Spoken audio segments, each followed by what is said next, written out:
Hey guys, as you heard, my name is Vedant. I'm here to tell you the story of how sneakers came to be the ultimate status symbol for Gen Z in India and around the world. For those of you not familiar, and in case Siddhant's introduction might not have been enough, today sneakers are a craze. And the biggest part of this craze is not really the culture or the story, it's the money that drives it. Today, when an expensive pair of shoes is releasing, there's hundreds of people camping outside of stores to buy shoes worth 20, 30, 40,000 rupees. It's not for the story. There's a lot of people who do care about that, but most people are here because these shoes end up doubling in price immediately after. Because when a certain sneaker has a certain amount of demand, there's 10 to 20 times the release volume in this market. Let me paint you a picture of where this all began. The year was 1984. Nike, as a brand which we're all familiar with today, was actually down in the dumps. For the first time in 10 years, they had a down quarter. They made a little bit of a loss. But they were more than just a footwear brand. They sold emotion, they sold passion, they sold love. They weren't advertising to sell shoes, they were advertising stories. And as a result of that, despite a little bit of a sad performance with the numbers, they still had a strong association with their audience.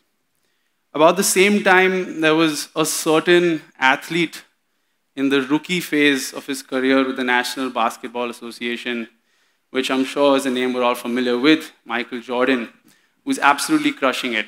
He was at the start of his career, the whole world was watching him. And naturally, as the next step in his career, he had to pick a deal with a brand. Adidas was the coolest brand around at the time, and Michael Jordan knew he was the best, so naturally he wanted to sign with Adidas. And he had an offer from Adidas. He had an offer from Adidas, he had an offer from Nike, he had an offer from Reebok, he had an offer from Converse. But exactly at this point of time in his career, Mr. Jordan took a pivotal decision that pretty much altered the course of sneaker culture forever, and is probably the reason I have my career today and I'm here today in front of all of you. He listened to his mother. Mothers always know. His mother told him to shut up and go ahead and take the Nike deal because she knew it was the right thing to do for him. And he made the decision to listen to her, which I'm sure you're all familiar with is never the wrong thing to do. Anyway, what Nike did different with Michael was instead of just endorsing him and sponsoring him with product, they got him involved in the design process and built a different brand under him. And over the next 2 decades, Michael went on to become pretty much the greatest athlete of all time. Not just from his prowess on the basketball court, but just with his attitude, the story, his general never lose attitude towards the game and just life in general. As a result, he developed a fan following that was deeply passionate about him and wanted to identify with him. What Nike did was give a path to this massive fan following to associate and identify with their love with the sports star. And this, in my opinion, is honestly something of the stars aligning to push for a story that came to be.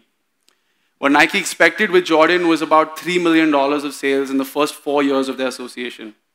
They sold about $130 million of shoes in the first year alone, which means that they simply could not have planned for the demand. Pretty much by an accident, when they started releasing the first few Jordan shoes, they were selling out instantly. And Nike soon realized from this mistake that dropping a limited quantity of product with an excess of demand led to a high volume of sales of other product. So they continued to capitalize on this demand-supply delta. And over the next 4 decades till today, they still choose to abide by the strategy. When these shoes started releasing more regularly and selling out more regularly, and there was a high volume of people ready to buy them, naturally people were paying higher prices outside these stores. And over time, this became an entire resale industry, which was completely unregulated. With the advent of the internet and globalization of awareness, this desire for identity went from being towards a single athlete to being towards a community of people who are passionate about being better, about winning, but all kinds of things like that. With development of technology in the space of commerce, when eBay came into play in the early 2000s, what happened was these kids who were selling shoes outside stores and making so much money doing that found that they could be selling shoes to the whole country. They could collect bids and find out the true market value of these items from a demand and supply standpoint. Soon enough, when the volume on this grew, we saw this move to specialized platforms dedicated just to resale of limited edition sneakers. And this became a huge career for people in and of itself. This was around the early 2000s.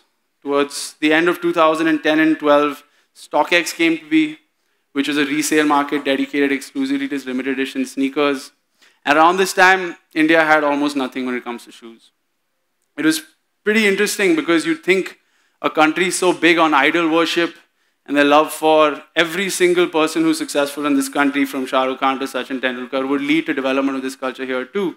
But that's also why I say that the stars really had to align to make Michael Jordan meet Nike. And it was basically chance that led to it become such an interesting culture. In India, basketball being not so large, there wasn't so much of hype. There wasn't so much of a market for Nike to be selling to, so there wasn't much access. Around 2016 is when the first retail store opened here in India. Around 2017 is when I actually stumbled upon sneaker culture and was extremely intrigued.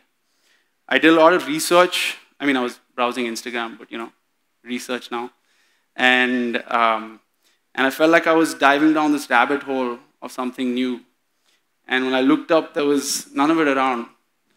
And, a smarter businessman would know that this means that there's no real market opportunity. That, today I've learned is something known as total addressable market. But I was young and naive and unreasonably confident towards life for some reason.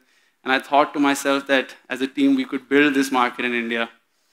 Now I know that it's not something that can really be done. You can't really build culture.